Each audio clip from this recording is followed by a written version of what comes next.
Alright, mbanje kugusuhuza nanaguha ikaze wowe ukurikiye Sogo TV show aho uri hose. Nezere ko ukomeje kugubwa neza cyane, nezere ko Imana ikomeje kubana nawe aho uri hose mu mpande enye zigiye zitandukanye z'igihugu. Nezere ko ukomeje kugubwa neza cyane, wowe ukomeje kurarikira inkuru zigiye zitandukanye tukugezaho ndetse n'amakuru ya entertainment mu Rwanda. Ariko niba ukigera aha ngaha ari ubwa mbere, ndagusaba kubanza ugakanda subscribe kugira ngo ujye ukurikirana amakuru y'ibyamamare ukunda ndetse n'amateka y'ibyamamare ukunda, amakuru y'abayagizwe ibanga. Aha ngaha uzaza uyasanga kuri Sogo TV show. Kuri uyu munsi rero mbafitiye inkuru ibabaje, mbafitiye inkuru y'incamugongo, mbafitiye twavuga yuko mbafitiye inkuru twavuga yuko ni inkuru rwose yashenguye imitima ya benshi, ni inkuru yababaje benshi, ariko yabaye ku bwa accident cyangwa se yabaye itateguye, kuko iyi nkuru ntago yakozwe n'umuntu ubiteguye, gusa na accident rwose twavuga yuko ibibabaje cyane, rwose twavuga yuko iteye agahinda. Inkuru rero uyu munsi nta yindi nuko umuhanzikazi witwa Butera Knowless ni umuhanzikazi umazemo imyaka myinshi cyane muri muzika nyarwanda. Uyu muhanzikazi wavuzweho ibintu bigiye bitandukanye, yaba ibyiza yaba ibibi, mu myaka irenga 10 n'ingaha amaze mu muziki nyarwanda.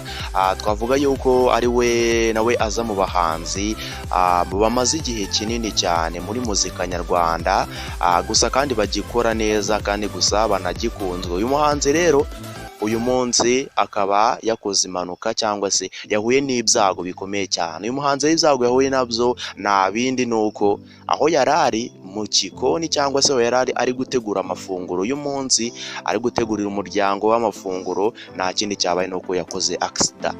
Rero yakoze nta yindi, icyitwa gaze cyangwa se iturika rya gaze nicyo cyabaye atuma, cyangwa se iturika rya gaze ryabaye rituma amazi cyangwa se amazi ashyushye agwa muri gaze. Mu gihe rero amazi aguye muri gaze, ya gaze ishyushye akigwamo, nta mazi make yaguyemo, amazi ashyushye nta mazi ashyushye yaguyemo makeya. Ayo mazi akigwamo gaze iratomboka, umuriro ujya hejuru umukubita mu maso. Iyi nkuru rwose ni inkuru ibabaje cyane. Umuriro rero, wa muriro wo muri gaze uramukubitamo, ariko amahirwe yaje kuba nuko iyo gaze itikubise. Ni gaze igwamo amazi ku kanya igahita izima, gusa hatarutse umuriro, uwo muriro wamuguye mu maso, gusa ntabwo yakomeretse birenze, yakomeretse akantu gatoya.